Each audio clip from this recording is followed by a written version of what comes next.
Assalamualaikum warahmatullahi wabarakatuh. Perkenalkan diri, nama saya Naufari Cahaya Kaizaka, Universitas Cyber University dari Teknologi Informasi. Hari ini saya akan wawancara tentang eh, proyek yaitu Pancasila dan Masyarakat Ekonomi Beretika di Era Digital. Hari ini saya akan mewawancarai teman saya dari universitas lain yaitu Oke, kenalin nama saya Gulam Aditya Permana. Saya mahasiswa di Politeknik Negeri Jakarta dari jurusan Teknik Sipil. Saya di sini sebagai selaku pelaku usaha bisnis. bisnis apa tuh, Gul? Nah, jadi bisnis saya ini ada namanya bisnis di dunia vape. Kalau kalian tahu, jadi vape itu kayak alat buat rokok elektrik gitu. Itu rokok elektrik. Tapi saya nggak spesifik rokok elektriknya yang dijual. Tapi di alat pembakarnya itu. Nah, namanya itu coil gitu. Nah, saya tuh ngejualin coil ini di media sosial.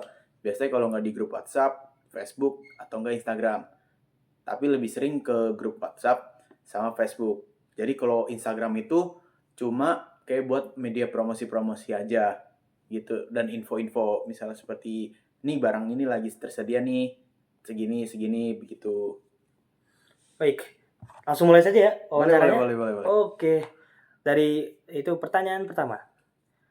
Bagaimana nilai-nilai Pancasila dapat dijadikan pedoman dalam menghadapi tantangan etika bisnis di era ekonomi digital?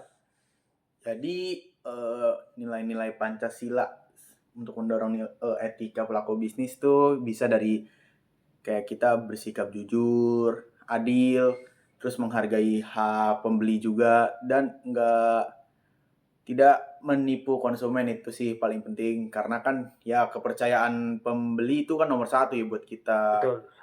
buat kita penjual gitu. Oke.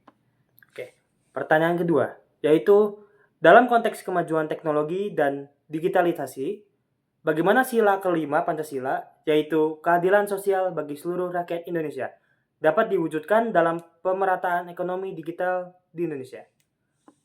Kalau dari sila kelima keadilan sosial, salah satunya tuh menurut saya tuh di pemerataan akses digital begitu. Jadi ya gimana ya bilangnya ya, jadi buat ngasih akses membeli suatu barang itu nggak ribet gitu. Tapi kalau kan kita hitungannya karena rokok elektrik itu buat di umur yang legalnya sekitar 21 tahun ke atas lah. Betul. Nah, jadi kalau bisa juga buat umur-umur anak di bawah segitu, sebenarnya jangan dikasih akses juga. Karena ya kita nggak mau kalau buat anak-anak kecil itu udah ngelakuin hal-hal yang rokok, pergi rokok elektrik gitu kan. Kasihan buat merekanya juga. Nah, Baik. boleh lanjut. Pertanyaan ketiga yaitu, apa peran masyarakat dan pemerintah dalam menjaga semangat gotong royong dari sila ketiga di tengah persaingan ekonomi digital yang semakin individualistis? Kalau dari gotong royong tuh sepertinya kita bisa melakukan kolaborasi. Nah, kolaborasinya itu misalnya kalau saya kan cuma menjual alat printil kecilnya aja gitu ya. Nah, bisa kolaborasi sama teman-teman saya yang dari daerah-daerah lain atau vape store lain gitu buat ngebantu ngejualin. Nah, nanti saya juga bisa ngebantu ngejualin produk-produk mereka. Kan jadinya sama-sama untung gitu. Nah, boleh lanjut. Oke. Pertanyaan keempat yaitu, bagaimana penerapan nilai kemanusiaan yaitu sila kedua dapat mengatasi dampak negatif seperti eksploitasi data pribadi dan ketimpangan digital? Kalau dari kita sendiri sih, kan mereka pasti buat memesan itu melalui chat pribadi. Nah, biasanya itu kita nggak eh, ngeeksploitasi data pribadi mereka. Misalnya kayak nomor-nomor mereka kita screenshot terus kita post di mana-mana, itu nggak boleh. Kayak ya etika berjualan aja gitu. Jadi kan urusannya cuma saya sama dia aja gitu. Jadi jangan ngejelekin dia juga. Ya, benar banget. Jadi pelaku bisnis yang baik ya. Benar. Oke. Pertanyaan terakhir atau kelima yaitu, dalam membangun ekonomi kreatif berbasis digital, bagaimana Pancasila dapat menuntun pelaku usaha agar tetap beretika dan berkeadaban? Misalnya beretika dan beradab itu gini, kita ngejawabin konsumen tuh dengan baik-baik, nggak perlu misal mereka ngasih kita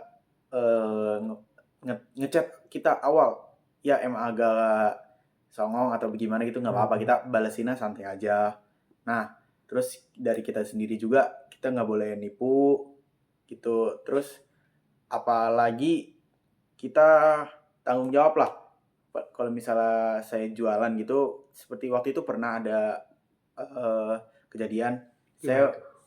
ngejual barang ke pelanggan gitu. Nah, waktu pelanggannya coba, itu setelah saya pasangin barangnya, habis dicoba barangnya malah rusak atau nggak berfungsi dengan baik. Nah, jadinya saya gantiin dia dengan barang lebih baru. Nah, itu tuh saya juga nggak pungut biaya karena emang tanggung jawab saya di situ. Kalau barangnya emang rusak dari sayanya. Dah. Bagus banget. Baik, itu saja. Terima kasih untuk Mas Gulam Oh iya, sudah sama-sama, Pak. menemani wawancara kita malam ini. Baik juga Bu, ini videonya. Assalamualaikum warahmatullahi Warahmatullahi wabarakatuh. wabarakatuh.